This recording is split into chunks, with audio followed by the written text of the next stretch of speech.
Pagmasdan ninyo itong hawak ko. Ang ganda, di ba? Gawang Pinoy yan. Napaka-detalyado. Iba talaga kapag gawang Pinoy. Dahil kagaya nito, nakikipagsabayan din sa kalidad, pagkamalikhain at ganda ng mga produkto sa ibang bansa. Pero ang magagandang produktong kagaya nito, nanganganib na raw mawala. Yan ang problemang hinahanapan ng solusyon ng ating mga experts para sa ating mga wood carvers sa Paete. Nariyan ka na ba, Diego? Yes, Secretary. Actually, nandito na nga kami sa Laguna. This episode ng Sikat is very special because being a native, born and raised dito sa Laguna, I've explored and discovered so many things, places, and even people. From beautiful lakes, beautiful sceneries, to warm and delicious buko pie. But Laguna is not just home to these well-made and delicious things. Laguna is also home to a very unique form of art.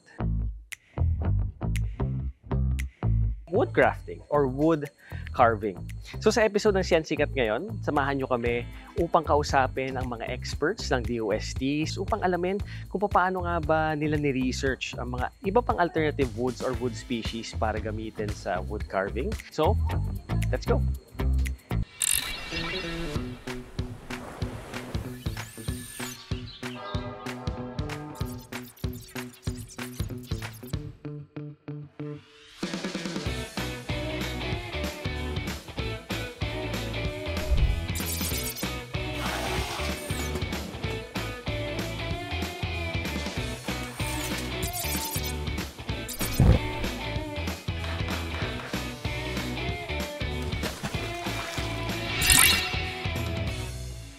Alam nyo ba, nakuha ng bayan ng Paete ang kanilang pangalan sa salitang pait o chisel in English. Just by their name, alam na natin agad kung gaano kagaling ang talento ng mga taga-Paete pagdating sa pag-uukit. Kaya naman tinatawag silang carving capital of the Philippines. It was during the 70s and 80s that carving became a well-known industry here in the Philippines. And up to this moment, buhay na buhay pa rin ang pag-uukit sa bansa.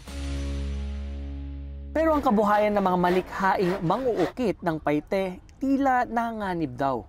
Ang puno ng batikuling na pangunahing gamit nila sa pag-uukit, ipinagbabawal na kasing gamitin. Paano na nga ang kabuhayan ng mga umaasa dito?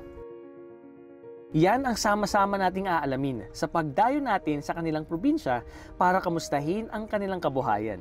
At kung paano nakatulong ang Department of Science and Technology o DOST para solusyonan ang problemang ito na kinahaharap ng mga mag-uukit ng Paete. So nandito tayo ngayon sa DOST FPRTI or Forest Products Research and Development Institute. Makakasama po natin yung ating mga experts para matutunan natin kung paano nga ba yung ginawa nilang research dun sa alternative wood species para sa wood carving. Ma'am, napakaganda po nung nasa likod ko. So, ano po ba yung meron dito? Ito po ay ang Forest Products Innovation Center. So, isa po ito sa parang showcase ng mga produkto na ginagawa ng aming ahensya. Kaya kami nandito dahil narinig namin na meron kayo daw project na naghahanap kayo ng alternative wood dun sa dating ginagamit na wood ng mga taga-Paete. How did the project start? Okay, actually nag-start yung project. May isang visit from Paete na artist din, nagka-carving din, and na-share nila na parang nagkakaroon sila ng problem pagdating sa raw materials na ginagamit nga sa wood carving. Itong problemang ito ay nag-ugat actually doon sa isang batas na EO 23. No? Ito yung Moratorium on the Cutting of Trees from Natural Forest. Mostly, lalo na in the past, dahil mahaba yung history natin ng wood carving . Before pa naging Paete, in my mind, yung Paete, nagwo-wood carve na sila. Yes, diba? Kasi pre-Spanish era, may wood carving na sa Pilipinas. So yung wood carving talagang sa atin yan. So, sa Pinoy talaga yan. So yun nga, as dahil nga dito sa batas, kung saan nagbabawal na mag-cut ng iba't ibang species ng kahoy, yun, nagkaroon sila ng problema kung saan sila kukuha ng raw material, specifically nga yung batikuling, which is their favorite species sa wood carving, ay wala silang makuhanan. Meron kasi itong quality na akmang-akma doon sa mga ginagawa nila. Una, yung kulay nito. Yung kulay nito kasi light yung color, brown to light. Yan yung mga kulay niya. So, madali siyang kulayan. So, unlike yung mga dark wood natin, hindi mo siya magiging light. Itong as a canvas, pag white kasi yung canvas mo o light yung color, mas madali mong ma-blend yung mga colors para sa kanya. So isa ito. And then resistant siya dun sa mga pests at saka insect, parang ganun, yung mga termites. And then yung workability kung paano mo siya gagamitan ng pait. Hindi mo kailangan maghasa kasi mapupuro lagi. Dahil hindi siya ganun katigas, madali nilang mamaneuver o madali nilang ma-work talaga yung itong species na ito.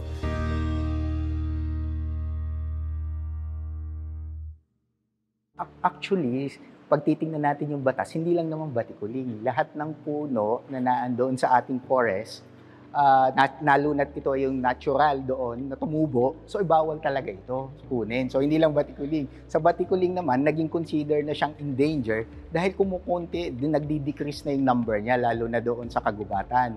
Actually, sir, dami ko nakikita dito mga wood carvings, no? So, ito na nga po yung resulta ng aming pag-aaral, no? Kung saan nag-try kami ng iba't ibang species ng kahoy na meron kaming ginamit dyan ng mga criteria sa pagpili. So, as mentioned ni Sir Joby kanina, hindi pwede yung galing from natural forest. So, pumili kami ng kahoy na tinatawag na industrial tree plantation. So, hinarvest siya from the plantation. Okay? Fast-growing, mabilis siyang mag-grow kasi nga ang gusto mo for industrial use eh. And of course, yung isa ding species yung parang ginagamit siya for other use pero naging senile na siya. Senile, ibig sabihin, hindi na siya nagpo-produce ng ganung karami ng mga latex. So parang matanda na siya. Unproductive na siya. Okay. So, 3 species yun na tinry namin. We have yung Gemelina, dyan na pumapasok yun. Paraiso, which is actually a endemic pero fast-growing. No? So, pwede natin siyang i-recommend as industrial tree plantation species. At yung nabanggit kong isa, yung para-rubber. Study pa lang ito, marami pa rin po pwede tayong magamit or tinitingnan natin. So, ito lang muna yung available so far na nakita namin na madami. So, kaya ito muna yung itinry namin. Siguro sa ibang panahon or sa ibang research pa ulit, makapag-recommend pa rin tayo ng ibang species na alternative doon sa batikuling. Basically, yung research pala opens up a whole new door na mga possible na pwedeng gamitin. Yes. At ang maganda talaga dito, pinag-aralan. Hindi sila sabi-sabi lang. In-experiment natin, parang ganyan, may mga observation tayo at may data tayo. At least dumaan tayo ng scientific way kung paano natin ini-evaluate yung mga species na presented sa kanila or binigay natin sa kanila.